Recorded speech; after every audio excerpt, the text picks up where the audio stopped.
Hi everyone, this is Sneha. Welcome back to the channel. Hope you all are doing good. तो बच्चा हमारी previous video के अंदर हम लोगों ने हमारा थर्ड चैप्टर पूरा कंप्लीट करा था, features, problems and policies of agriculture, जिसके अंदर हम लोगों ने एग्रीकल्चर से रिलेटेड सारी बातें डिस्कस करी थी कि हमारा एग्रीकल्चर सेक्टर हमारी इंडियन इकोनॉमी के लिए क्यों इंपॉर्टेंट है, हमारे एग्रीकल्चर सेक्टर के क्या फीचर्स हैं, इसके अंदर क्या क्या प्रॉब्लम्स हैं, गवर्नमेंट ने उन प्रॉब्लम्स को दूर करने के लिए कौन कौन से स्टेप्स लिए, कौन कौन सी पॉलिसीज और प्रोग्राम्स बनाए, सारे एग्रेरियन रिफॉर्म्स, ग्रीन रिवॉल्यूशन, सब कुछ हम लोगों ने हमारे थर्ड चैप्टर में डिस्कस कर लिया था। अब आज हम लोग करेंगे हमारा चैप्टर नंबर 4। चैप्टर नंबर 4 का नाम है स्ट्रैटेजी ऑफ इंडस्ट्रियल ग्रोथ 1947 से 1990। देखो, जिस तरह से प्रीवियस चैप्टर के अंदर हम लोगों ने सारी बातें एग्रीकल्चर सेक्टर से रिलेटेड करी, सेम ऐसे ही इस चैप्टर के अंदर हम लोग जितनी भी बातें करेंगे कौन से सेक्टर से रिलेटेड करेंगे, इंडस्ट्रियल सेक्टर से। देन फिफ्थ चैप्टर के अंदर मैं आपको फॉरेन ट्रेड एक्सप्लेन करूंगी। तो अगर आप एनसीईआरटी फॉलो करते हो तो एग्रीकल्चर, इंडस्ट्री, फॉरेन ट्रेड, ये तीनों एक ही चैप्टर के अंदर है। और अगर हम रेफरेंस बुक की बात करें तो ये तीनों अलग अलग चैप्टर्स है। तो जैसे ही हम लोग फॉरेन ट्रेड कंप्लीट करेंगे हमारे नेक्स्ट वीडियो के अंदर, आपका ये चैप्टर एनसीईआरटी के हिसाब से कंप्लीट हो जाएगा। तो देखो, इस चैप्टर का नाम क्या है? Strategy of industrial growth. हमें पता है 1947 के अंदर हम लोग आजाद हुए थे। ब्रिटिशर्स ने हमारी इकोनॉमी को बहुत अच्छे तरीके से एक्सप्लॉइट करा था, बहुत अच्छे तरीके से बर्बाद करा था। ब्रिटिशर्स ने हमारी इकोनॉमी को कैसा बना दिया था? एक बैकवर्ड इकोनॉमी, एक स्टेगनेंट इकोनॉमी, जिसके अंदर ग्रोथ बिल्कुल भी देखने को नहीं मिल रही थी। तो अब हमारे प्लानर्स और पॉलिटिशियंस ने सोचा कि भाई हम क्या स्ट्रैटेजी अपनाएं हमारे इंडस्ट्रियल सेक्टर की ग्रोथ के लिए। जो हमारी इकोनॉमी एकदम बर्बाद हो चुकी है, इसे इंप्रूव करने के लिए हम लोग क्या करें। तो यहां पर हम लोग जितनी भी बातें करेंगे वो 1947 से 1990 तक की करेंगे, क्योंकि नेक्स्ट ईयर 1991 के अंदर सब कुछ बदल गया था। ईयर 1991 के अंदर क्या आ गई थी? न्यू इकोनॉमिक पॉलिसीज आ गई थी, new economic policy of liberalisation, privatisation and globalisation, जो हम लोग हमारे आने वाले चैप्टर्स के अंदर डिस्कस करेंगे। तो यहां पर जितनी भी बातें करेंगे हम लोग सिर्फ 1947 से 1990 तक की करेंगे। तो देखो, सबसे पहले हमारे पास में टॉपिक आता है इंपॉर्टेंस ऑफ इंडस्ट्री, कि ये जो इंडस्ट्रियल सेक्टर, ये जो इंडस्ट्रीज हैं, इंडस्ट्रीज के अंदर क्या होती है? मैन्युफैक्चरिंग का काम होता है, रॉ मटेरियल फिनिश्ड गुड्स में कन्वर्ट करा जाता है इंडस्ट्रीज के अंदर। तो ये इंडस्ट्रीज हमारे लिए क्यों इंपॉर्टेंट है? तो अब जरा आप अपनी लाइफ को इमेजिन करो, एक छोटी सी पिन से लेके बड़े से क्रेन तक हमारी लाइफ के अंदर जितनी भी चीजें हैं वो सारी चीजें हमें कहां से मिली हैं? इंडस्ट्रियल सेक्टर से मिली हैं। आप लोगों को पढ़ाने के लिए मेरे पास में स्पैन का यूज कर रही हूँ, मेरे सामने मेरा लैपटॉप है, मोबाइल फोन है, ग्राफिक टैबलेट है, ये सारी चीजें अल्टीमेटली कहां से आई हैं? इंडस्ट्रियल सेक्टर से आई हैं। कहीं ना कहीं फैक्ट्रीज के अंदर मैन्युफैक्चर हुई हैं ये सारी चीजें। तो इंडस्ट्रियल सेक्टर हमारी लाइफ के अंदर एक बहुत इंपॉर्टेंट रोल प्ले करता है। फर्स्ट इंपॉर्टेंस है एपिसेंटर ऑफ इकोनॉमिक ग्रोथ। ये जो इंडस्ट्रीज हैं ये इकोनॉमिक ग्रोथ का क्या है? एपिसेंटर है। देखो, इंडस्ट्रीज हमारे जीडीपी के अंदर एक मेजर कंट्रीब्यूशन देती हैं। जीडीपी आप सबको पता है, primary sector, secondary sector, tertiary sector, तीनों सेक्टर्स के अंदर जितना भी प्रोडक्शन हुआ है, तीनों सेक्टर्स ने जितने भी गुड्स और सर्विसेज का प्रोडक्शन करा है, उसकी फाइनल वैल्यू को हम लोग बोलते हैं जीडीपी। और इंडस्ट्रीज इस जीडीपी के अंदर एक मेजर कॉन्ट्रीब्यूशन देती है। सेकेंड थिंग, देखो, अभी तक हम लोग जितना भी एक्सपेंडिचर करते हैं, हम कंज्यूमर्स की बात कर रहे हो, हम लोग जितना भी एक्सपेंडिचर करते हैं, सबसे ज्यादा हम लोग एक्सपेंडिचर करते हैं एग्रीकल्चरल प्रोडक्ट्स पर। एग्रीकल्चर सेक्टर से जो प्रोडक्ट्स मिल रहे हैं उस पर हम लोग सबसे ज्यादा खर्चा करते हैं, वीट, राइस, खाने पीने के आइटम। बट धीरे धीरे जो एग्रीकल्चर सेक्टर है इसको इंडस्ट्रीज रिप्लेस करती जा रही हैं। आज हम लोग ज्यादा से ज्यादा खर्चा कौन से प्रोडक्ट्स पर करने लगे हैं? इंडस्ट्रियल सेक्टर से जो हमें प्रोडक्ट्स मिल रहे हैं। और बहुत ऑब्वियस सी बात है, देखो, जैसे जैसे हमारी इनकम इंक्रीज होती जा रही है वैसे वैसे क्या ऐसा होता है कि हम लोग एग्रीकल्चर प्रोडक्ट्स का कंजम्पशन इंक्रीज कर देते हैं? नहीं। अगर इनकम इंक्रीज होती है तो क्या ऐसा होता है कि हम ज्यादा राइस खाएंगे, ज्यादा वीट खाएंगे, रोटी तो पहले जितनी खाते थे उतनी ही अभी खाएंगे। बट जैसे जैसे इनकम इंक्रीज होती जा रही है हमारा लाइफस्टाइल जरूर बदलता जाता है। हम लोग अच्छे फोन खरीदते हैं, अच्छी गाड़ी खरीदते हैं, घर बनवाते हैं। तो इंडस्ट्रियल गुड्स का कंजम्पशन इंक्रीज होता जा रहा है। तो अगर इंडस्ट्रीज ग्रो करती हैं तो कंट्री की ग्रोथ होगी। Industries are epicentre of economic growth. Second है सोर्स ऑफ एम्प्लॉयमेंट। देखो, ये जो इंडस्ट्रीज हैं ये लार्ज वर्किंग पॉपुलेशन को एम्प्लॉयमेंट अपॉर्चुनिटीज प्रोवाइड करती हैं। आज लोग रूरल एरिया से अर्बन एरियाज के अंदर आ रहे हैं माइग्रेट होके, और अर्बन एरियाज के अंदर वो लोग कहाँ काम करते हैं? फैक्ट्रीज के अंदर, इंडस्ट्रीज के अंदर। तो ये इंडस्ट्रीज एक लार्ज वर्किंग पॉपुलेशन को एम्प्लॉयमेंट अपॉर्चुनिटीज प्रोवाइड कर रही है और बहुत अच्छी बात है। देखो, एग्रीकल्चर सेक्टर जो है वो ओवरबर्डन्ड हो चुका है। रूरल एरियाज के अंदर मोस्ट ऑफ द लोग कहाँ पर काम करते हैं? खेतों पर काम करते हैं, एग्रीकल्चर सेक्टर के अंदर इंगेज्ड है। मतलब 50% से ज्यादा ज्यादा जो हमारी वर्किंग पॉपुलेशन है वो कौन से सेक्टर के अंदर इंगेज्ड है, एग्रीकल्चर सेक्टर के अंदर, और ये एग्रीकल्चर सेक्टर ओवरबर्डन हो चुका है। तो अच्छा है, अब ये इंडस्ट्रीज हमारी वर्किंग पॉपुलेशन को एम्प्लॉयमेंट अपॉर्चुनिटीज प्रोवाइड कर रही है, तो it is a good source of employment. Third is source of mechanised means of farming. भाई मैकेनाइज्ड मीन्स ऑफ फार्मिंग का मतलब है फार्मिंग के लिए मशीन्स का यूज करना। आज हमारी फार्मिंग मैकेनाइज्ड हो पाई है, फार्मिंग के अंदर हम लोग मशीन्स का यूज कर पा रहे हैं। फार्मिंग के लिए हम लोग ट्रैक्टर्स यूज कर रहे हैं, थ्रेशर्स यूज कर रहे हैं, हार्वेस्टर्स यूज कर रहे हैं, artificial means of irrigation use कर रहे हैं, और ये सारी चीजें हमें कहां से मिल रही हैं, इंडस्ट्रीज से मिल रही हैं। अगर इंडस्ट्रीज ना होती, फैक्ट्रीज ना होती, तो क्या ट्रैक्टर्स बनते, हार्वेस्टर्स बनते, थ्रेशर्स बनते, और हमारी फार्मिंग मैकेनाइज्ड नहीं हो पाती, हमारी फार्मिंग की प्रोडक्टिविटी इंक्रीज ना हो पाती। तो हमारी फार्मिंग को मैकेनाइज्ड करने के पीछे इंडस्ट्रीज का एक बहुत बड़ा कॉन्ट्रीब्यूशन है। इंडस्ट्रीज ही हमें वो मशीन्स प्रोवाइड कर रही है जिसकी वजह से फार्मिंग आज मैकेनाइज्ड हो पाई है। Fourth is dynamism to growth process. ये जो इंडस्ट्रीज हैं ये हमारी ग्रोथ को एक डायनामिज्म प्रोवाइड कर पा रही हैं। डायनामिज्म मतलब वाइड रेंज ऑफ प्रोडक्ट्स हमारे पास में, industries wide range of products बनाती हैं, अलग अलग तरह की मशीन्स, अलग अलग तरह के ऑटोमोबाइल्स, अलग अलग तरह के मोबाइल फोन्स, अलग अलग तरह के इलेक्ट्रॉनिक्स गैजेट्स हमारे पास में है। हम लोग उन्हें कंज्यूम करना चाहते हैं, कंज्यूमरिज्म इंक्रीज होता जा रहा है, हमारा लाइफस्टाइल इंक्रीज होता जा रहा है। तो ये जो इंडस्ट्रीज हैं ये हमारे ग्रोथ प्रोसेस को क्या प्रोवाइड कर रही हैं, dynamism. Fifth is growth of civilisation. देखो सिविलाइजेशन क्या होता है, किसी एरिया के अंदर लोगों का आके बसना, किसी एरिया के अंदर लोगों का आके सेटल डाउन होना, उस एरिया का डेवलपमेंट होना, उन लोगों का डेवलपमेंट होना। आज लोग रूरल एरिया से माइग्रेट होकर अर्बन एरियाज के अंदर आते हैं। अर्बन एरियाज के अंदर देखते हैं कि भाई इंडस्ट्रीज तो बहुत सारे आइटम्स प्रोड्यूस करती हैं, कितनी सारी मशीन्स हैं, कितने सारे ऑटोमोबाइल्स हैं, तो लोग अपना लाइफस्टाइल को इंप्रूव करना चाहते हैं, लोग वो सारी मशीन्स, वो सारी चीजों को हासिल करना चाहते हैं, अपने लाइफस्टाइल को इंप्रूव करना चाहते हैं, जिसके लिए मनी की रिक्वायरमेंट है। मनी कैसे आएगी, जब हम अर्न करेंगे। तो लोग एजुकेशन ले रहे हैं, अपनी स्किल्स इंप्रूव कर रहे हैं ताकि अपना लाइफस्टाइल इंप्रूव कर सके, इन सारी चीजों को परचेज कर सके, इतने सारे ऑटोमोबाइल्स, इतने सारे गैजेट्स जो इंडस्ट्रीज हमें दे रही है उसे लोग खरीद सके, अपने लाइफस्टाइल को इंप्रूव कर सके। तो इसकी वजह से हमारा सिविलाइजेशन की ग्रोथ हो रही है, हम लोग एजुकेशन ले रहे हैं, हमारी स्किल्स को इंप्रूव कर रहे हैं ताकि हमारा लाइफस्टाइल इंप्रूव हो सके। Sixth is infrastructural growth. बिल्कुल, अगर इंडस्ट्रीज एस्टैब्लिश होंगी, अगर ज्यादा से ज्यादा इंडस्ट्रीज खुलेंगी तो हमारा इंफ्रास्ट्रक्चर भी ग्रो करेगा। कैसे ग्रो करेगा भाई, अगर इंडस्ट्रीज एस्टैब्लिश हो रही हैं तो इंडस्ट्रीज के अंदर जो प्रोडक्ट बन के तैयार हुआ है वो प्रोडक्ट हम लोग तक कैसे पहुंचेगा, रोडवेज के थ्रू, रेलवेज के थ्रू। तो कहीं ना कहीं जो इंडस्ट्रीज हैं ये हमारी ट्रांसपोर्ट इंडस्ट्रीज को एक सपोर्ट प्रोवाइड कर रही हैं।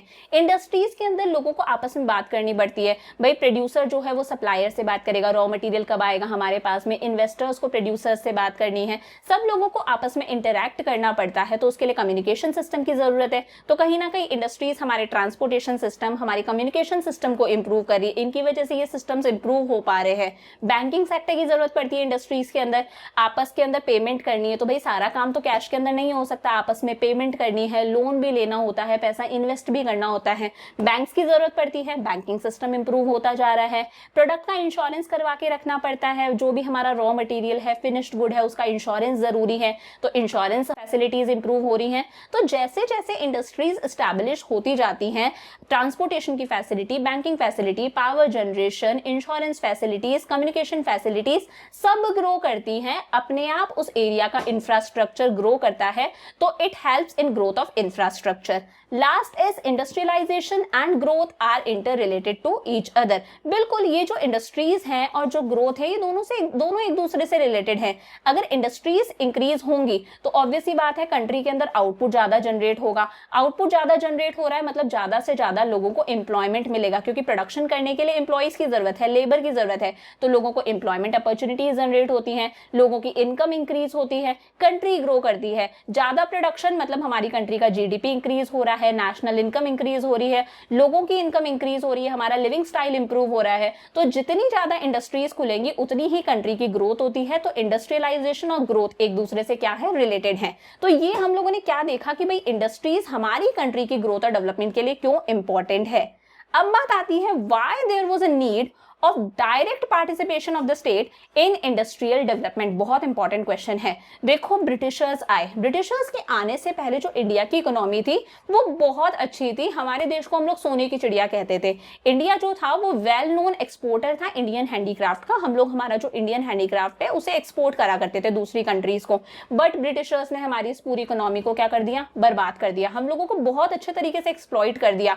ब्रिटिशर्स ने हमें क्या बना दिया, एक्सपोर्टर ऑफ प्राइमरी प्रोडक्ट। अब हम लोग क्या करते थे, कॉटन, जूट, ये चीजें तो एक्सपोर्ट करते थे ब्रिटेन को, और ब्रिटेन के अंदर जो फिनिश्ड गुड बनके तैयार होता था उसे हम लोग इंपोर्ट करने लग गए। तो ब्रिटिशर्स ने हमारी पूरी इकोनॉमी को बर्बाद कर दिया था। अब हम लोग आजाद हुए 1947 के अंदर। अब हमारे प्लानर्स और पॉलिटिशियंस ने सोचा कि भाई क्या करा जाए, ये जो इतनी बैकवर्ड इकोनॉमी है, इतनी स्टैग्नेंट इकोनॉमी है, इसे प्राइवेट सेक्टर के भरोसे तो नहीं छोड़ सकते, क्योंकि आपको पता है प्राइवेट सेक्टर का मेन मोटिव क्या होता है, प्रॉफिट मैक्सिमाइजेशन। प्राइवेट सेक्टर कभी भी वेलफेयर के लिए काम नहीं करता। तो why there was a need, ये नीड क्यों फील हुई, that direct participation of state in the process of industrial development. कि स्टेट, बेटा स्टेट का मतलब होता है गवर्नमेंट, कि गवर्नमेंट को ही डायरेक्टली पार्टिसिपेट करना पड़ेगा इंडस्ट्रियल डेवलपमेंट के अंदर, यानी कि गवर्नमेंट को ही पब्लिक एंटरप्राइजेस एस्टैब्लिश करने पड़ेंगे, गवर्नमेंट को ही डायरेक्टली इन्वेस्टमेंट करनी पड़ेगी, गवर्नमेंट को ही पब्लिक इंडस्ट्रीज एस्टैब्लिश करनी पड़ेगी, तभी कंट्री का इंडस्ट्रियल सेक्टर ग्रो कर सकता है। प्राइवेट सेक्टर के हवाले हम लोग हमारी इंडस्ट्रियल ग्रोथ को नहीं कर सकते। ये नीड क्यों फील हुई कि भाई स्टेट को ही डायरेक्टली पार्टिसिपेट करना पड़ेगा इंडस्ट्रियल डेवलपमेंट के अंदर, प्राइवेट सेक्टर के भरोसे हम लोग नहीं छोड़ सकते। तो फर्स्ट रीजन था lack of capital with private sector. जो प्राइवेट सेक्टर था उसके पास में इतनी कैपिटल नहीं थी कि वो इन्वेस्ट कर सके। प्राइवेट सेक्टर के पास में इतना पैसा नहीं था कि भाई प्राइवेट सेक्टर बहुत सारी इंडस्ट्रीज एस्टैब्लिश कर दे और कंट्री का इंडस्ट्रियल सेक्टर ग्रो कर जाए। इतनी कैपिटल प्राइवेट सेक्टर के पास में नहीं थी। प्राइवेट सेक्टर के पास में ले दे के एक दो इंडस्ट्रीज ही थी, for example Tata and Birla, कुछ कॉटन जूट से रिलेटेड इंडस्ट्रीज। तो प्राइवेट सेक्टर के पास में इतना पैसा नहीं था कि वो इन्वेस्ट कर सके। प्राइवेट सेक्टर के पास में कैपिटल की कमी थी,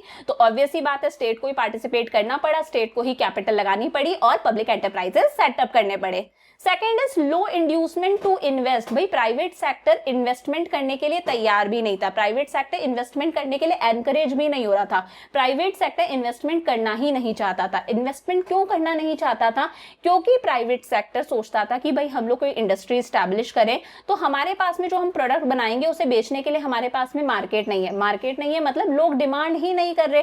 हम लोग अगर इंडस्ट्री स्टैब्लिश कर लेंगे तो हमारा प्रोडक्ट कौन खरीदेगा, लोग डिमांड ही नहीं कर रहे।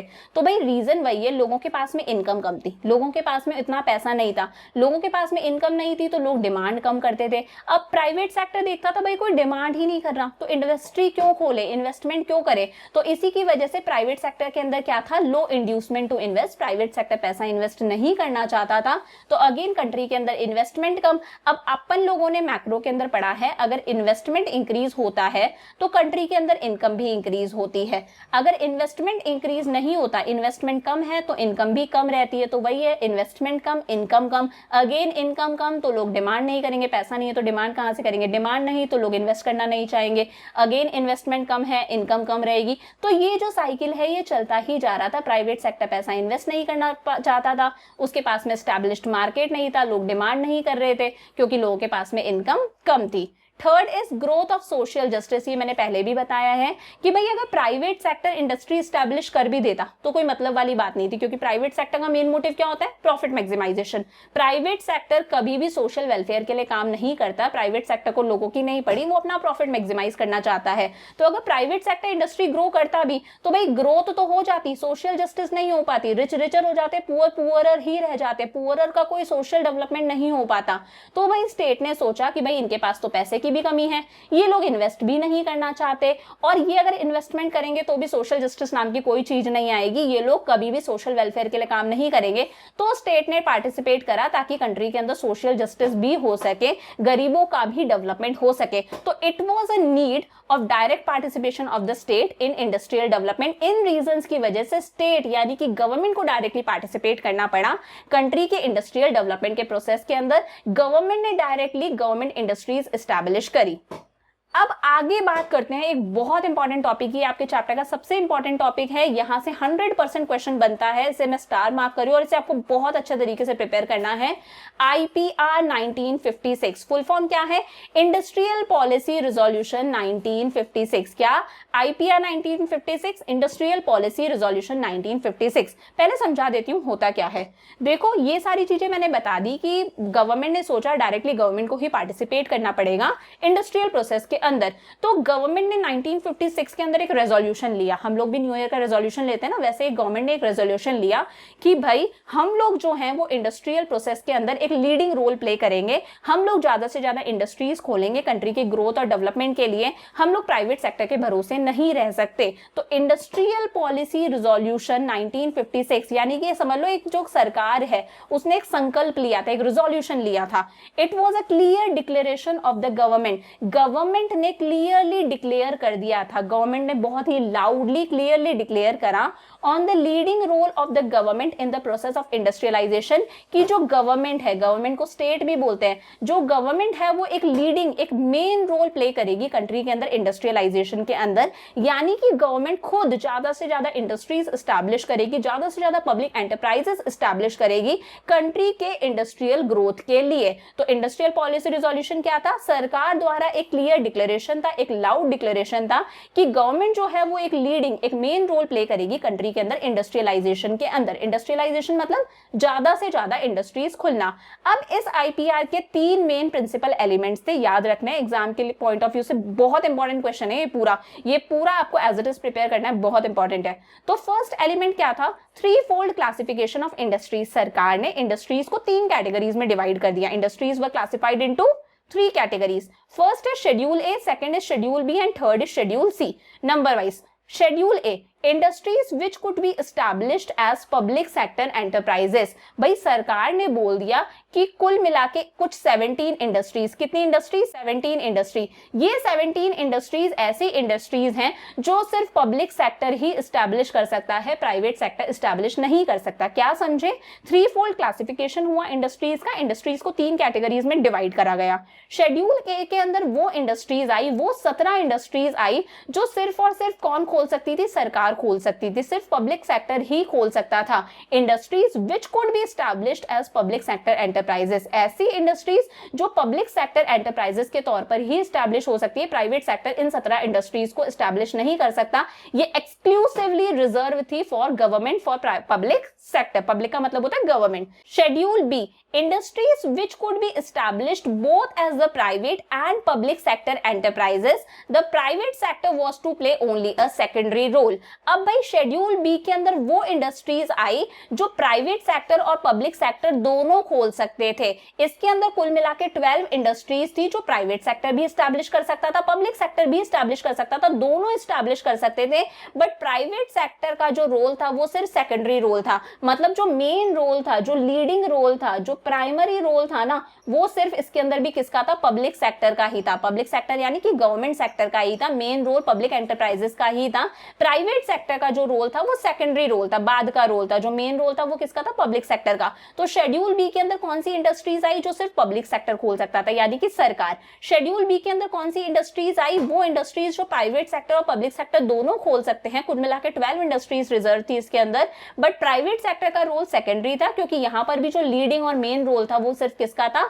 पब्लिक सेक्टर का। और शेड्यूल सी के अंदर वो इंडस्ट्रीज आई जो ए और बी कैटेगरी के अलावा है। भाई ए के अंदर गवर्नमेंट की आ गई, बी के अंदर गवर्नमेंट और प्राइवेट दोनों आ गई। तो शेड्यूल सी के अंदर वो इंडस्ट्रीज आई जो बची खुची इंडस्ट्रीज थी, और बोल दिया गया कि भाई ये इंडस्ट्रीज प्राइवेट सेक्टर एस्टैब्लिश कर सकता है, ये पब्लिक की नहीं है, प्राइवेट सेक्टर इन इंडस्ट्रीज को एस्टैब्लिश कर सकता है। बट हाँ, पहले लाइसेंस लेना पड़ेगा, पहले सरकार से लाइसेंस लेना पड़ेगा। लाइसेंसिंग सिस्टम बहुत ज्यादा जरूरी था। तो फर्स्ट एलिमेंट समझ में आया कि सरकार ने इंडस्ट्रीज को 3 कैटेगरीज में डिवाइड करा। शेड्यूल ए के अंदर वो इंडस्ट्रीज आई जो सिर्फ और सिर्फ पब्लिक सेक्टर ही खोल सकता था, इसके अंदर 17 इंडस्ट्रीज रिजर्व थी। शेड्यूल सी के अंदर वो इंडस्ट्रीज आई जो प्राइवेट सेक्टर और पब्लिक सेक्टर दोनों एस्टैब्लिश कर सकता था, इसके अंदर कुल मिला के 12 इंडस्ट्रीज आ गई। अब जितनी भी इंडस्ट्रीज बची वो प्राइवेट सेक्टर एस्टैब्लिश कर सकता था, और हाँ, लाइसेंस लेना जरूरी था, बिना लाइसेंस के एस्टैब्लिश नहीं कर सकता। अगर और इंडस्ट्री खोलनी है तो भी प्राइवेट सेक्टर को लाइसेंस की जरूरत थी, पुरानी इंडस्ट्री को अगर एक्सपैंड करना है तो भी प्राइवेट सेक्टर को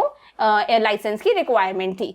अब सेकंड एलिमेंट है इंडस्ट्रियल लाइसेंसिंग। अभी बता दिया, industries in private sector could only be established after taking licence from the government. Private sector industry सिर्फ तभी एस्टैब्लिश कर सकता था जब वो गवर्नमेंट से लाइसेंस ले ले, मतलब गवर्नमेंट से लाइसेंस लेना कंपलसरी था। अब इसके पीछे कारण है, licence policy of the government was to control regional equality. गवर्नमेंट ने लाइसेंस पॉलिसी स्टार्ट करी ताकि रीजनल इक्वालिटी बढ़े। रीजनल इक्वालिटी का मतलब है कि हर एरिया डेवलप हो। रीजनल मतलब ऐसा ना हो कि भाई ये अर्बन एरिया है, ये इसका तो डेवलपमेंट हो गया, ये जो रिमोट एरिया है, जो बैकवर्ड एरिया है, इसका डेवलपमेंट नहीं हो पाया। तो लाइसेंस के पीछे गवर्नमेंट का सिर्फ यही मकसद था कि रीजनल इक्वालिटी हो, हर रीजन यानी कि हर एरिया का डेवलपमेंट हो। ऐसा नहीं कि कुछ एरियाज डेवलप हो गए, कुछ एरियाज के अंदर इंडस्ट्री खुल गई और कुछ एरियाज का बिल्कुल भी डेवलपमेंट नहीं हो पाया। Private entrepreneurs were encouraged to establish industries in backward regions of the country. जो प्राइवेट एंटरप्रेन्योर्स थे उन्हें एनकरेज करा गया कि भाई आप इंडस्ट्रीज एस्टैब्लिश करो, कहां पर, बैकवर्ड एरियाज के अंदर, ताकि बैकवर्ड एरियाज का भी डेवलपमेंट हो सके। Licence were liberally issued for the backward areas than the developed areas. अब देखो ये कैसे हुआ, गवर्नमेंट ने क्या करा, अगर आप बैकवर्ड एरियाज के अंदर इंडस्ट्री एस्टैब्लिश करोगे तो आपको लाइसेंसेस इजीली मिल जाएंगे। लिबरल मतलब फ्रीडम। अगर आप बैकवर्ड यानी कि रिमोट एरिया के अंदर इंडस्ट्री खोल रहे हो तो आपको लाइसेंसेस इजीली मिल जाएंगे। अगर आप डेवलप्ड एरिया के अंदर इंडस्ट्री खोलना चाहते हो तो हो सकता है लाइसेंस मिलने में आपको थोड़ी दिक्कत हो, थोड़ी फॉर्मेलिटीज ज्यादा करनी पड़े। तो ये लाइसेंसिंग सिस्टम गवर्नमेंट क्यों लेकर आई थी, ताकि कंट्री के अंदर रीजनल इक्वालिटी हो सके, लोग एनकरेज होकर बैकवर्ड एरियाज के अंदर इंडस्ट्री स्टैब्लिश करें ताकि बैकवर्ड एरियाज का भी डेवलपमेंट हो सके और कंट्री के अंदर रीजनल इक्वालिटी आए। थर्ड एलिमेंट क्या है, इंडस्ट्रियल कंसेशंस। कंसेशंस मतलब होता है थोड़ी छूट मिल जाना। Private entrepreneurs were offered many types of industrial concessions for establishing industry in backward regions. भाई अगर कोई प्राइवेट एंटरप्रेन्योर किसी बैकवर्ड एरिया के अंदर इंडस्ट्री खोलेगा तो उसको बहुत सारे इंडस्ट्रियल कंसेशंस यानी कि छूट मिलेंगी, अच्छी बात है। फॉर एग्जांपल टैक्स हॉलीडेज, कि भाई अगर आप बैकवर्ड एरिया के अंदर इंडस्ट्री स्टैब्लिश कर रहे हो तो ठीक है आप 5 साल तक टैक्स मत देना, टैक्स एक्सम्पशन, तो लोग एनकरेज होकर बैकवर्ड एरियाज के अंदर इंडस्ट्री खोलेंगे। आपको पावर सप्लाई यानी कि जो बिजली की सप्लाई हो रही है वो कम रेट पर हो जाएगी, आपका बिजली का बिल कम आएगा, तो लोग एनकरेज होकर बैकवर्ड एरियाज के अंदर इंडस्ट्री स्टैब्लिश करेंगे। तो आईपीआर समझ में आ गया। एक बार मैं फटाफट से रिवाइज करवाती हूं कि गवर्नमेंट ने क्लियर डिक्लेरेशन करा, एक लाउड डिक्लेरेशन करा कि भाई अब जो गवर्नमेंट है वो मेन रोल प्ले करेगी कंट्री के अंदर इंडस्ट्रियलाइजेशन के अंदर। इसके अंदर 3 पॉइंट्स आए। फर्स्ट क्या था कि इंडस्ट्रीज को 3 कैटेगरीज में डिवाइड करा। वो इंडस्ट्रीज जो सिर्फ पब्लिक सेक्टर खोल सकता है, इसके अंदर 17 इंडस्ट्रीज आ गई थी। वो इंडस्ट्रीज जो प्राइवेट सेक्टर और पब्लिक सेक्टर दोनों खोल सकते हैं, इसके अंदर 12 industries I. But public sector का रोल ही मेन रोल था, लीडिंग रोल था, प्राइवेट सेक्टर का रोल सिर्फ कैसा था, सेकेंडरी था। और बची कुछ इंडस्ट्रीज प्राइवेट सेक्टर भी खोल सकता है बट लाइसेंस की रिक्वायरमेंट होगी।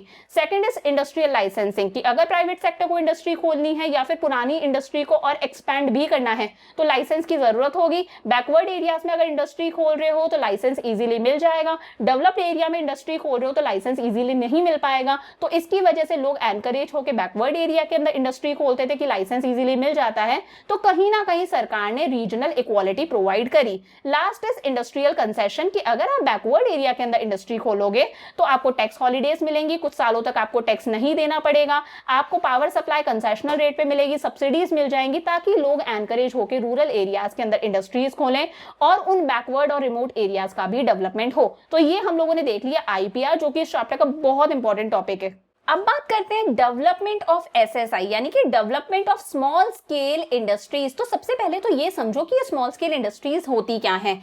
Small scale industries 1 whose investment does not exceed ₹5 crore. भाई ऐसी इंडस्ट्रीज जिनके अंदर जो मैक्सिमम इन्वेस्टमेंट करी गई है, जो मैक्सिमम कैपिटल लगाई गई है वो ₹5 करोड़ तक की है। अगर आपने 5 करोड़ से ज्यादा अमाउंट लगा दिया, 5 करोड़ से ज्यादा इन्वेस्टमेंट कर दी, तो वो इंडस्ट्री स्मॉल स्केल इंडस्ट्री ना कहला के क्या कहलाएगी, लार्ज स्केल इंडस्ट्रीज। तो स्मॉल स्केल इंडस्ट्रीज कौन सी इंडस्ट्रीज है, जिनके अंदर जो इन्वेस्टमेंट करी गई है वो सिर्फ और सिर्फ कितने तक की है, ₹5 करोड़ तक की। Small scale industries were developed to promote the goals of employment and equality. भाई सरकार ने स्मॉल स्केल इंडस्ट्रीज को डेवलप करा, उन्हें एनकरेज करा, ताकि कंट्री के अंदर एम्प्लॉयमेंट अपॉर्चुनिटीज जनरेट हो, ताकि कंट्री के अंदर इक्वालिटी आए। अब देखो अगर छोटी छोटी सी इंडस्ट्रीज खुलेंगी, फॉर एग्जांपल पेपर बैग बनाने से रिलेटेड इंडस्ट्री, छोटे छोटे से टॉय बनाने से रिलेटेड इंडस्ट्री, सॉफ्ट टॉयज की इंडस्ट्रीज, अचार बनाने से रिलेटेड इंडस्ट्री, लेदर के आइटम बनाने से रिलेटेड इंडस्ट्रीज, चटाई बनाना, माचिस बनाना, अगरबत्ती बनाना, इस तरह की जो इंडस्ट्रीज होती हैं इन इंडस्ट्रीज को बोला जाता है स्मॉल स्मॉल स्केल इंडस्ट्रीज। और जब ऐसी इंडस्ट्रीज एस्टैब्लिश होती हैं तो आसपास में रहने वाले लोगों को एम्प्लॉयमेंट अपॉर्चुनिटीज जनरेट होती हैं, उन्हें एम्प्लॉयमेंट मिलता है, उनका डेवलपमेंट होता है, उनकी इनकम इंक्रीज होती है, जो पूरी की पूरे ओवरऑल इकोनॉमी के लिए बहुत इंपॉर्टेंट है। और कहीं ना कहीं इक्वालिटी भी जनरेट होती है। देखो, स्मॉल स्केल इंडस्ट्रीज खोलने के लिए ज्यादा कैपिटल नहीं चाहिए। अगर आपको एक लार्ज स्केल इंडस्ट्री खोलनी है तो उसके लिए ह्यूज अमाउंट ऑफ कैपिटल की जरूरत पड़ती है, पैसा भी ज्यादा लगाना पड़ता है, मशीन्स लगवानी पड़ती हैं। बट स्मॉल स्केल इंडस्ट्रीज के अंदर कम पैसा चाहिए होता है, मशीन्स का इतना यूज नहीं होता, लेबर से काम चल जाता है। तो लेबर से काम चल रहा है मतलब एम्प्लॉयमेंट अपॉर्चुनिटीज जनरेट होंगी। तो ये जो छोटी छोटी इंडस्ट्रीज है इसमें इन्वेस्टमेंट कम चाहिए होता है। जो स्मॉल और मिडिल क्लास लोग हैं वो भी इन इंडस्ट्रीज को एस्टैब्लिश करके उनका भी लिविंग स्टैंडर्ड इंक्रीज होता है, उनकी भी इनकम जनरेट होती है। तो कहीं ना कहीं जो स्मॉल स्केल इंडस्ट्रीज हैं ये एम्प्लॉयमेंट अपॉर्चुनिटीज प्रोवाइड कराती हैं और कंट्री के अंदर इक्वालिटी जनरेट करती हैं। The process of industrialisation has two broad dimensions. देखो, जो इंडस्ट्रियलाइजेशन हुआ था, ज्यादा से ज्यादा इंडस्ट्रीज खोली थी सरकार ने, इसके दो डायमेंशंस थे। पहला तो growth of large scale industries, ज्यादा से ज्यादा लार्ज स्केल बड़ी इंडस्ट्रीज खोली जाए जहां पर पैसा ज्यादा लगता है, जहां पर कैपिटल ज्यादा लगती है, मशीन्स के थ्रू काम होता है, ताकि कंट्री के अंदर इंफ्रास्ट्रक्चर इंप्रूव हो सके, इंफ्रास्ट्रक्चरल फैसिलिटीज डेवलप हो सके। मैंने बताया था अगर इंडस्ट्रीज ग्रो करती हैं तो ट्रांसपोर्टेशन सेक्टर इंप्रूव होता है, कम्युनिकेशन सेक्टर इंप्रूव होता है, बैंकिंग इंश्योरेंस की फैसिलिटीज इंप्रूव होती हैं। तो लार्ज स्केल इंडस्ट्रीज खोली जाए ताकि कंट्री का इंफ्रास्ट्रक्चर इंप्रूव हो सके, और स्मॉल स्केल इंडस्ट्रीज खोली जाएं ताकि लोगों को एम्प्लॉयमेंट मिल सके, आसपास में रहने वाले लोगों को एम्प्लॉयमेंट मिल सके, कंट्री के अंदर सोशल इक्वालिटी आए। जो स्मॉल और मिडिल क्लास लोग हैं वो भी कम पैसे में अपनी इंडस्ट्री खोल ले कि भाई अचार बनाने से रिलेटेड काम हो गया, चटाई बनाने से रिलेटेड काम, सॉफ्ट टॉयज बनाने से रिलेटेड काम, ताकि उन लोगों को भी कुछ अर्निंग हो पाए, उन लोगों का स्टेटस भी इंप्रूव हो पाए, कंट्री के अंदर सोशल इक्वालिटी हो, जो हमारा वीकर सेक्शन है, जो हमारा पुअर सेक्शन है वो भी ग्रो कर पाए, उसका भी डेवलपमेंट हो। कार्वे कमेटी, जिसका दूसरा नाम है village and small scale industries committee, define the role and significance of small scale industries. देखो, ये जो कार्वे कमेटी है जिसे हम village and small scale industries committee भी कहते हैं, इसने स्मॉल स्केल इंडस्ट्रीज, ये जो छोटी छोटी इंडस्ट्रीज होती हैं, इनका रोल बताया, इनकी इंपॉर्टेंस बताई, इनकी सिग्निफिकेंस बताई और कैरेक्टरिस्टिक्स बताए कि भाई ये स्मॉल स्केल इंडस्ट्रीज के क्या कैरेक्टरिस्टिक्स होते हैं। तो कैरेक्टरिस्टिक्स लिखने को आए एग्जाम में, चाहे सिग्निफिकेंस लिखने को आए, आपको ये तीनों बातें लिखनी है, क्योंकि इन तीनों बातों में कैरेक्टरिस्टिक्स भी आ रहे हैं, सिग्निफिकेंस भी आ रही है। ध्यान से समझना, small scale industry is labour intensive. ये जो स्मॉल स्केल इंडस्ट्रीज होती हैं ये लेबर इंटेंसिव होती है। क्या है कैरेक्टरिस्टिक है कि जो स्मॉल स्केल इंडस्ट्रीज होती है वो कैपिटल इंटेंसिव नहीं होती। दो तरह की टेक्निक्स होती हैं। कैपिटल इंटेंसिव मतलब प्रोडक्शन के लिए ज्यादा से ज्यादा मशीन्स का यूज करना, लेबर इंटेंसिव मतलब प्रोडक्शन करने के लिए ज्यादा से ज्यादा लेबर का यूज करना। तो ये जो स्मॉल स्केल इंडस्ट्रीज होती है प्रोडक्शन करने के लिए ज्यादा से ज्यादा लेबर का यूज करती हैं, तो इसकी वजह से ये कहीं ना कहीं कंट्री के अंदर इंप्लॉयमेंट अपॉर्चुनिटीज जनरेट कर रही है, तो इंप्लॉयमेंट फ्रेंडली है। तो ये हो गई सिग्निफिकेंस। तो स्मॉल स्केल इंडस्ट्रीज क्या है, लेबर इंटेंसिव है। लेबर इंटेंसिव है तो ये ज्यादा से ज्यादा लोगों को इंप्लॉयमेंट अपॉर्चुनिटीज प्रोवाइड कर रही है, तो ये क्या है, employment friendly. Second is small scale industries show locational flexibility. एक कैरेक्टरिस्टिक है कि small scale industries locational flexibility show करती है। लोकेशनल फ्लेक्सिबिलिटी का मतलब है कि स्मॉल स्केल इंडस्ट्री को कहीं पर भी एस्टैब्लिश किया जा सकता है। देखो, लार्ज स्केल इंडस्ट्रीज को आप कहीं पर भी एस्टैब्लिश नहीं कर सकते। लार्ज स्केल इंडस्ट्रीज खोलने के लिए ज्यादा से ज्यादा रॉ मटेरियल की रिक्वायरमेंट होती है। तो ये जो लार्ज स्केल इंडस्ट्रीज है ये बेसिकली वहीं खोली जाती हैं जहां पर रॉ मटेरियल इजीली अवेलेबल हो, क्योंकि इसे huge amount of raw material चाहिए होता है। जबकि स्मॉल स्केल इंडस्ट्रीज को कहीं पर भी एस्टैब्लिश कर सकते हैं क्योंकि रॉ मटेरियल की रिक्वायरमेंट कम होती है और रॉ मटेरियल ऐसा होता है जो कहीं पर भी इजीली अवेलेबल हो जाए। तो इसकी वजह से इंटर रीजनल इक्वालिटी कंट्री के अंदर जनरेट होती है। मतलब ये जो स्मॉल स्केल इंडस्ट्रीज है ये कहीं पर भी आप एस्टैब्लिश कर सकते हो, इन्हें आप बैकवर्ड एरियाज के अंदर एस्टैब्लिश कर सकते हो, तो बैकवर्ड एरियाज का भी डेवलपमेंट होगा। तो हर एरिया की ग्रोथ होती है। भाई बड़े एरियाज के अंदर तो लार्ज स्केल इंडस्ट्रीज खुलेंगी क्योंकि वहां पर रॉ मटेरियल इजीली अवेलेबल हो जाता है, बट इन्हें ज्यादा एज सच रॉ मटेरियल की जरूरत नहीं है। इनका रॉ मटेरियल कहीं पर भी अवेलेबल हो जाता है, आसपास का जो सामान है वही इनका रॉ मटेरियल होता है। तो कहीं ना कहीं बैकवर्ड एरियाज का भी डेवलपमेंट होता है, तो इंटर रीजनल इक्वालिटी आती है, हर एरिया का डेवलपमेंट होता है। लास्ट है small scale industries need small investment. भाई स्मॉल स्केल इंडस्ट्रीज को स्टैब्लिश करने के लिए कम इन्वेस्टमेंट की जरूरत है, पैसा भी कम लगता है, कैपिटल भी कम लगती है, मशीनें भी बहुत कम लगती हैं। तो कहीं ना कहीं इससे कंट्री के अंदर इक्विटी जनरेट होती है, कंट्री के अंदर इक्वालिटी आती है। जो स्मॉल और मिडिल क्लास लोग हैं, जो जो हमारा पुअर और weaker section of the society है वो भी ये इंडस्ट्रीज एस्टैब्लिश कर सकता है, तो इससे उनकी भी ग्रोथ होगी, उनका भी डेवलपमेंट होगा, तो रिच और पुअर के बीच का जो गैप है कहीं ना कहीं वो गैप कम होगा और कंट्री के अंदर इक्वालिटी आएगी। तो it promotes equity across different sections of the society. हमारी कंट्री का हर सेक्शन ग्रो करेगा, जो हमारे पैसे वाले लोग हैं वो लार्ज स्केल इंडस्ट्रीज एस्टैब्लिश कर लेंगे, जो पुअर और weaker section of the society है वो स्मॉल स्केल इंडस्ट्रीज खोल के ग्रो करेगा। तो वही है, it promotes equity across different sections of the society. अब आ जाओ हमारे चैप्टर के लास्ट टॉपिक पर, features of strategy of industrial growth during the period 1950 to 1990। भाई हम लोगों ने इस पीरियड के अंदर 1947 से 1990 तक की जितनी भी इंडस्ट्रियल ग्रोथ के लिए हम लोगों ने जो स्ट्रेटेजीज अपनाई, हमारी कंट्री की इंडस्ट्रियल ग्रोथ के लिए हम लोगों ने जो भी पॉलिसीज, जो भी प्रोग्राम्स बनाए, जो भी स्ट्रेटेजी अपनाई, उसके क्या फीचर्स है। सबसे पहले हम लोग फीचर्स डिस्कस करेंगे, देन हमारी स्ट्रेटेजी के गुड इंपैक्ट्स डिस्कस करेंगे, देन हमारी स्ट्रेटेजी के बैड इंपैक्ट्स डिस्कस करेंगे और चैप्टर को ओवर करेंगे। तो सबसे पहले फीचर्स की बात करते हैं। Public enterprises were playing a central role in the process of industrialisation. बता ही दिया था, आईपीआर था, इंडस्ट्रियल पॉलिसी रिजोल्यूशन 1956 की पब्लिक एंटरप्राइजेस का मेन रोल था। सरकार ने बोल दिया था कि भाई इंडस्ट्रियलाइजेशन के अंदर सरकार एक लीडिंग रोल प्ले करेगी। तो मेन जो रोल था वो पब्लिक एंटरप्राइजेस का था, यानी कि गवर्नमेंट एंटरप्राइजेस का था। Government enterprises central role play कर रहे थे इंडस्ट्रियल प्रोसेस के अंदर। जो प्राइवेट एंटरप्राइजेस थे उनका रोल क्या था, सेकेंडरी रोल था, बाद का रोल था। मेन रोल किसका था, लीडिंग रोल पब्लिक एंटरप्राइजेस का। प्राइवेट एंटरप्राइजेस का जो रोल था वो सेकेंडरी रोल था। Private enterprises were to take licences for establishing industry. Even private enterprises को पहले लाइसेंस लेने की जरूरत थी। अगर उन्हें इंडस्ट्री खोलनी है तो लाइसेंस लो, अपनी पुरानी इंडस्ट्री को एक्सपैंड करना है तो लाइसेंस लो। फोकस ऑन इंपोर्ट सब्स्टिट्यूशन, ये बहुत इंपॉर्टेंट है और नेक्स्ट चैप्टर के अंदर हम लोग इसको डिटेल में डिस्कस करेंगे। हम लोगों ने इंपोर्ट सब्स्टिट्यूशन पर फोकस करा। देखो इंपोर्ट सब्स्टिट्यूशन का मतलब क्या होता है, जो भी आइटम्स हम लोग दूसरे देशों से इंपोर्ट कर रहे हैं, क्यों ना सेम ऐसा का ऐसा, सेम इसी का सब्स्टिट्यूट हम लोग हमारी ही डोमेस्टिक कंट्री के अंदर बना लें। क्या समझे, जो आइटम्स हम लोग इंपोर्ट करने हैं रेस्ट ऑफ द वर्ल्ड से, ऑब्वियस ही बात है जब हम इंपोर्ट करते हैं हमें दूसरे देशों को फॉरेन एक्सचेंज के अंदर पे करना पड़ता है, हमारी फॉरेन करेंसी जाती है, फॉरेन करेंसी का रिजर्व कम होता है। तो क्यों ना हम जो ऐसा इंपोर्ट कर रहे हैं उसी का क्लोज सब्स्टिट्यूट, वैसा का वैसा प्रोडक्ट हमारी ओन कंट्री में बना ले ताकि हमें इंपोर्ट ना करना पड़े। तो हम लोगों ने उस टाइम पर इंपोर्ट सब्स्टिट्यूशन पर फोकस करा। It means domestic production of such goods, उन गुड्स को हमारी खुद की कंट्री में ही बना लें which were imported from rest of the world. जो गुड्स हम लोग दूसरे वर्ल्ड से, रेस्ट ऑफ द वर्ल्ड यानी कि फॉरेन कंट्रीज से इंपोर्ट कर रहे हैं, उन्हीं का क्लोज सब्स्टिट्यूट, वैसा का वैसा प्रोडक्ट हम हमारी होम कंट्री के अंदर बना लें ताकि हमारा फॉरेन एक्सचेंज रिजर्व बचा रहे। इसे बोला गया इंपोर्ट सब्स्टिट्यूशन। फोर्थ क्या था, domestic industries were protected from foreign competition. भाई जो हमारी डोमेस्टिक इंडस्ट्रीज थी, जो हमारी स्मॉल स्केल इंडस्ट्रीज थी, जो भी हमारी लार्ज स्केल डोमेस्टिक इंडस्ट्रीज थी, इन्हें फॉरेन कंपटीशन से प्रोटेक्ट करा गया। भाई हमें ऐसा लगा कि जो हमारा प्रोडक्ट है वो फॉरेन कंपटीशन को फेस नहीं कर पाएगा, हमारी डोमेस्टिक इंडस्ट्रीज जो है वो शट डाउन हो जाएंगी, वो बंद हो जाएंगी अगर हमारी डोमेस्टिक कंट्री के अंदर बाहर से सामान आने लग गया। अगर हम लोग इंपोर्ट करने लग गए तो लोग इंपोर्ट करा हुआ माल ही खरीदेंगे और हमारी डोमेस्टिक इंडस्ट्री शट डाउन हो जाएंगी। तो हम लोगों ने, हमारी सरकार ने हमारी डोमेस्टिक इंडस्ट्रीज को प्रोटेक्ट करा फॉरेन कंपटीशन से। कैसे, हैवी ड्यूटी ऑन इंपोर्ट्स, कि भाई अगर हम इंपोर्ट करेंगे, दूसरे देशों से इंपोर्ट करेंगे, सामान मंगाएंगे तो उस पर बहुत ही ज्यादा हैवी ड्यूटी मतलब उस पर बहुत ज्यादा टैक्स लगेगा। तो ऑब्वियस ही बात है लोगों ने खरीदना बंद कर दिया, लोगों ने इंपोर्ट करना बंद कर दिया और हम लोगों ने कोटा फिक्स कर दिया था कि भाई हम इतना ही इंपोर्ट कर सकते हैं, इससे ज्यादा इंपोर्ट नहीं कर सकते। ऐसा करके हम लोगों ने हमारी डोमेस्टिक इंडस्ट्रीज को प्रोटेक्ट करा फ्रॉम फॉरेन कंपटीशन।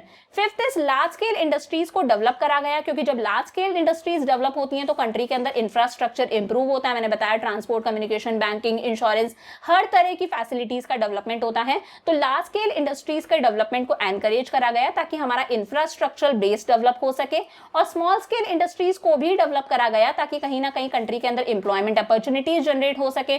छोटे छोटे स्मॉल और मिडिल क्लास लोग स्मॉल स्केल इंडस्ट्रीज खोल सके ताकि उनका भी ग्रोथ हो, उनका भी डेवलपमेंट हो, कंट्री के अंदर इक्वालिटी जनरेट हो सके। तो ये क्या थे, फीचर्स थे हमारे स्ट्रेटेजी ऑफ इंडस्ट्रियल ग्रोथ के। अब बात करते हैं कि भाई इसका गुड इंपैक्ट क्या क्या रहा, इसका बैड इंपैक्ट क्या रहा। तो सबसे पहले गुड इफेक्ट्स की बात करते हैं। Economic growth and increase in industrial output. भाई इतनी सारी इंडस्ट्रीज खुल गई थी, इतनी सारी इंडस्ट्रीज खुल गई थी, सरकार ने इतनी सारी इंडस्ट्रीज खोल दी थी, इतने सारे पब्लिक एंटरप्राइजेस खुल गए थे, इतनी सारी स्मॉल स्केल और लार्ज स्केल इंडस्ट्रीज खुल गई थी कि कंट्री के अंदर इकोनॉमिक ग्रोथ हुई, मतलब हमारा जीडीपी इंक्रीज हुआ। अगर जीडीपी इंक्रीज होता है मतलब कंट्री की ग्रोथ हो रही है। Second is diversification in the industrial sector. भाई ऐसा नहीं है कि कुछ लिमिटेड इंडस्ट्रीज खुली थी, अलग अलग तरह की इंडस्ट्रीज खुली, बहुत सारे इलेक्ट्रॉनिक आइटम से रिलेटेड इंडस्ट्रीज खुली, जैसे हम लोग सनराइज इंडस्ट्री भी बोलते हैं। अलग अलग तरह के गैजेट से रिलेटेड इंडस्ट्री खुली, अलग अलग तरह के कैपिटल गुड्स से रिलेटेड इंडस्ट्रीज खुली। तो वही इंडस्ट्रियल सेक्टर के अंदर क्या हुआ, डाइवर्सिफिकेशन हुआ, वेराइटी ऑफ प्रोडक्ट्स डेवलप होने लगे। Third is emergence of sunrise industries. Sunrise industries बता ही दिया। इलेक्ट्रॉनिक आइटम से रिलेटेड इंडस्ट्रीज का डेवलपमेंट हुआ। जैसा कि मैंने बताया इंडिपेंडेंस के टाइम पर सिर्फ लिमिटेड इंडस्ट्रीज थी, जैसे टाटा की हो गई, बिरला की हो गई, बट अब इतने सारे इंडस्ट्रियलाइजेशन की वजह से अलग अलग तरह की इंडस्ट्रीज खुलने लगी, कैपिटल गुड्स की इंडस्ट्रीज, इलेक्ट्रॉनिक आइटम्स की इंडस्ट्रीज, जिसकी वजह से कंट्री की ग्रोथ हुई, कंट्री का डेवलपमेंट हुआ। और जैसे जैसे कैपिटल गुड्स की इंडस्ट्रीज अपने आप डेवलप होती हैं, जैसे स्टील इंडस्ट्री डेवलप हुई, और इस तरह की अगर इंडस्ट्रीज डेवलप होती है तो बाकी अदर कई इंडस्ट्रीज का डेवलपमेंट होता है, बाकी अदर कई इंडस्ट्रीज की ग्रोथ होती है। लार्ज स्केल इंडस्ट्रीज को डेवलप करा गया ताकि कंट्री के अंदर इंफ्रास्ट्रक्चर इंप्रूव हो सके, और स्मॉल स्केल इंडस्ट्री का भी डेवलपमेंट हुआ ताकि बहुत सारे लोगों को एम्प्लॉयमेंट अपॉर्चुनिटीज मिली, कंट्री के अंदर इक्वालिटी जनरेट हुई। तो ये तो हमारी स्ट्रेटेजी के गुड इफेक्ट्स हुए। अब इस स्ट्रेटेजी के क्या कुछ बैड इफेक्ट्स भी थे? तो बिल्कुल थे। Public sector monopolies turned out to be dead social weight. भाई जो पब्लिक सेक्टर एंटरप्राइज है, इसे क्या बोला गया, डैड सोशल वेट। देखो पब्लिक सेक्टर के अंदर बहुत ही ज्यादा करप्शन था, करप्शन आप सब जानते हो, बहुत ज्यादा इनएफिशिएंसी थी, मैनेजमेंट प्रॉपर नहीं था, काम के अंदर डिले हुआ करता था। अगर मान लो कुछ सप्लाई करने के लिए दिया गया है कि भाई ये चीज पुअर लोगों तक सप्लाई करो, तो बीच बीच में जो ऑफिशियल्स थे वो उन चीजों को खुद ही पार कर लेते थे, लोगों तक वो चीजें पहुंच ही नहीं पाती थी। मान लो गवर्नमेंट ने कुछ essential food items below poverty line जो लोग आ रहे हैं उन्हें सप्लाई करने के लिए दिए, तो बीच बीच में जो ऑफिशियल्स थे वो उन चीजों को गायब कर लेते थे, वो चीजें जो जिनको जरूरत है एक्चुअली, जो weaker section of the society है, उन तक पहुंच ही नहीं पाता था। तो बहुत ही ज्यादा लीकेजेस थे, पिल्फरेज थे, यानी कि ये छोटे छोटे फूड आइटम्स की चोरी वगैरह, बीच में से इन सब चीजों को निकाल लेना। तो पब्लिक सेक्टर क्या था, एक डैड सोशल वेट था, इसके अंदर बहुत ज्यादा करप्शन, इसका मैनेजमेंट प्रॉपर नहीं था, इनएफिशिएंट था, लीकेजेस थे, बहुत ही ज्यादा बेईमानी थी। Protection of domestic industries fail to achieve international standard of product quality. देखो मैंने पीछे बताया था कि हमारी डोमेस्टिक इंडस्ट्रीज को प्रोटेक्ट करा गया था फॉरेन कंपटीशन से, कैसे, बहुत ज्यादा इंपोर्ट्स पर टैक्स लगा के, इंपोर्ट्स पे कोटा फिक्स करके। अब हम लोग क्या हुआ, डोमेस्टिक इंडस्ट्रीज को प्रोटेक्ट करा, मतलब हमारे पास में दूसरे देशों से हम लोग इंपोर्ट नहीं कर रहे, या फिर कर भी रहे हैं तो कम कर रहे हैं, हम हमारे प्रोडक्ट को एक्सपोर्ट भी नहीं कर रहे। हमें डर लग रहा है कि भाई हमारा प्रोडक्ट को अगर हम एक्सपोर्ट करेंगे तो क्या पता वो फॉरेन कंपटीशन फेस ना कर पाए। ऑब्वियस सी बात है, अगर आप किसी चीज में पार्टिसिपेट नहीं करोगे तो कहीं ना कहीं आपकी ग्रोथ नहीं होगी, आपका डेवलपमेंट रुक जाएगा। पार्टिसिपेट करोगे तो ठीक है, एक बार फेल हुए, दो बार फेल हुए, कम से कम ग्रोथ तो होगी, कुछ सीखने को तो मिलेगा। तो हम लोगों ने हमारी डोमेस्टिक इंडस्ट्रीज को इतना प्रोटेक्ट करा कि ना हम एक्सपोर्ट करते थे ना हम इंपोर्ट करते थे, तो हम लोग वो इंटरनेशनल स्टैंडर्ड जो था ना क्वालिटी का, वो अचीव ही नहीं कर पाए। हम लोग देख ही नहीं पाए कि यार दूसरे देशों में कैसा प्रोडक्ट बनता है। अगर हम हमारे प्रोडक्ट को एक्सपोर्ट कर रहे हैं तो हम देख ही नहीं पाए कि भाई हमारा प्रोडक्ट सर्वाइव भी कर पा रहा है या नहीं कर पा रहा। तो वो जो इंटरनेशनल स्टैंडर्ड होता है प्रोडक्ट क्वालिटी का, वो हम अचीव नहीं कर पाए, क्योंकि हम इंटरनेशनल मार्केट में उतरे ही नहीं। अगर उस इंटरनेशनल मार्केट में हम एक्सपोर्ट करते, इंपोर्ट करते, तो हम सीखते, हम जज कर पाते कि हमारा प्रोडक्ट कैसा था। तो वही है, वो international standard of product quality हम लोग अचीव ही नहीं कर पाए, हमारा प्रोडक्ट वो चीज फेस ही नहीं कर पाया, वो चीज सीख ही नहीं पाया। Saving foreign exchange through import substitution, अभी बताया था, हम लोगों ने इंपोर्ट सब्सटीट्यूशन करा कि भाई जो चीजें हम लोग इंपोर्ट कर रहे हैं सेम वैसा का वैसा हम लोग हमारी खुद की कंट्री के अंदर बना लेंगे, ताकि हमें इंपोर्ट ना करना पड़े। इंपोर्ट नहीं करेंगे तो भाई हमारी फॉरेन करेंसी बचेगी। तो हम लोगों ने सोचा कि भाई हम हमारी फॉरेन करेंसी को बचाएंगे, फॉरेन एक्सचेंज को सेव करेंगे इंपोर्ट सब्सटीट्यूशन करके, but it was not a good idea. We did not focus on export promotion. इसकी बजाय हमें पता है क्या करना चाहिए था, हमें एक्सपोर्ट करना चाहिए था, हमें प्रोडक्ट को इंटरनेशनल मार्केट में बेचना चाहिए था। जब बेचते तो फॉरेन करेंसी आती है हमारे पास में, बट हमने ऐसा नहीं करा, हमने तो हमारी डोमेस्टिक इंडस्ट्रीज को प्रोटेक्ट करा। और बेटा 1990 के एंड में हमारी ऐसी ऐसी सिचुएशन हो गई थी कि हमारे जो फॉरेन एक्सचेंज के रिजर्व्स थे, जो फॉरेन करेंसी थी, वो बिल्कुल कम हो गई थी, बिल्कुल कम हो गई थी। इवन हमें हमारा गोल्ड वर्ल्ड बैंक के पास में रखवाना पड़ा, हमारे गोल्ड रिजर्व्स को वर्ल्ड बैंक के पास में रखवा के हमें उनसे फॉरेन एक्सचेंज बोरो करना पड़ा। तो वही ये कुछ बैड इंपैक्ट्स थे, ये कुछ बैड इफेक्ट्स थे, और इन्हीं की वजह से 1990 तक ऐसा चला। फिर हमें रियलाइज हुआ हाँ भाई हम कुछ गलत कर रहे हैं, हम लोग डोमेस्टिक इंडस्ट्रीज को प्रोटेक्ट कर रहे हैं, इन्हें फॉरेन कंपटीशन फेस नहीं करने दे रहे, इंपोर्ट सब्स्टिट्यूशन कर रहे हैं, एक्सपोर्ट और इंपोर्ट पे हम लोगों ने बहुत ज्यादा बाउंडेशन लगा दी गई है, सब कुछ सही करो। और तभी नेक्स्ट ईयर 1991 के अंदर फिर क्या आई, सब कुछ बदल गया। जो इकोनॉमिक पॉलिसीज थी वो बदल गई और क्या आई, न्यू इकोनॉमिक पॉलिसीज आई, जिसमें 3 चीजें आई, लिबरलाइजेशन, प्राइवेटाइजेशन और ग्लोबलाइजेशन, जो हम लोग हमारी नेक्स्ट टू नेक्स्ट वीडियो के अंदर डिस्कस करेंगे। तो ये चैप्टर यहीं पर ओवर होता है। इस चैप्टर के अंदर हम लोगों ने क्या पढ़ा एक बार फटाफट से रिवाइज कर लेते हैं। सबसे पहले इंडस्ट्रीज की इंपॉर्टेंस देखी, तो ये सारे पॉइंट्स लर्न रखने, कम से कम 6 पॉइंट्स तो लर्न रखना ही।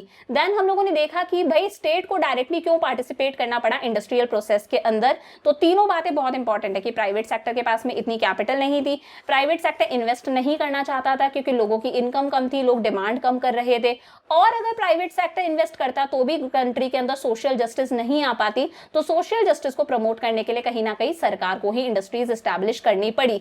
इस चैप्टर का सबसे इंपॉर्टेंट टॉपिक है, इसे एक बार अच्छे से लिखकर प्रिपेयर करना, ये सारे नोट्स बनाना, एक एक पॉइंट को खुद लिखकर देखना, यहां से 100% क्वेश्चन बनेगा। पूरा का पूरा आईपीआर आपको लर्न करना है। इसमें 3 चीजें थी कि इंडस्ट्रीज को 3 कैटेगरीज में क्लासिफाई करा गया, वो 17 इंडस्ट्रीज जो सिर्फ पब्लिक सेक्टर खोल सकता था, वो 12 इंडस्ट्रीज जो पब्लिक और प्राइवेट दोनों खोल सकते थे, बट पब्लिक का रोल तो लीडिंग रोल था, प्राइवेट का रोल सेकेंडरी रोल था। बची कुछ इंडस्ट्रीज प्राइवेट सेक्टर खोल सकता था but after taking licence from the government. Industrial licensing की भाई लाइसेंस लो, अगर आप बैकवर्ड एरिया में इंडस्ट्री खोल रहे हो तो आपको लाइसेंस इजीली मिल जाएगा, डेवलप्ड एरिया में इंडस्ट्री खोल रहे हो तो लाइसेंस इजीली नहीं मिलेगा। लास्ट इज इंडस्ट्रियल कंसेशन, को छूट की अगर आप बैकवर्ड एरिया में इंडस्ट्री खोल रहे हो तो आपको टैक्स हॉलीडेज मिलेंगी, कुछ टाइम तक टैक्स नहीं देना पड़ेगा, पावर सप्लाई आपको कम रेट्स पर हो जाएगी, बिजली का बिल आपका कम आएगा, आपको सब्सिडी मिलेगी। तो बहुत इंपॉर्टेंट टॉपिक है, इसे एक बार अच्छे से प्रिपेयर करना। स्मॉल स्केल इंडस्ट्रीज क्या होती हैं, इसके फीचर्स, इसकी सिग्निफिकेंस, की लेबर इंटेंसिव होती है तो लोगों को एम्प्लॉयमेंट अपॉर्चुनिटीज प्रोवाइड करती है, कहीं पर भी सेटअप कर सकते हैं, तो कहीं ना कहीं बैकवर्ड एरियाज का भी डेवलपमेंट होता है, और कम इन्वेस्टमेंट चाहिए तो पुअर और मिडिल क्लास लोग भी इसे सेटअप कर सकते हैं, तो कहीं ना कहीं कंट्री के अंदर इक्विटी जनरेट होगी। फिर हम लोगों ने देखा कि हम लोगों ने जितनी भी स्ट्रेटेजी बनाई थी, इसके क्या फीचर्स थे, क्या गुड इफेक्ट्स थे, इसके क्या बैड इंपैक्ट था। इसी के साथ में ये चैप्टर आपका ओवर होता है। अब नेक्स्ट चैप्टर के अंदर मैं आपको फॉरेन ट्रेड पूरा कंप्लीट कराऊंगी 1 शॉट के अंदर, और फिर एनसीईआरटी का आपका ये पूरा चैप्टर तैयार हो जाएगा रेफरेंस बुक के अकॉर्डिंग। आज हम लोगों ने हमारा 4th चैप्टर कर लिया, देन हम लोग हमारा 5th चैप्टर स्टार्ट करेंगे। उसके बाद में हम लोग स्टार्ट करेंगे new economic policy of liberalisation, privatisation and globalisation. तो अगर ये वीडियो अच्छा लगा तो please make sure to like this video and please share these videos with your friends. So see you in the next video, bye for now.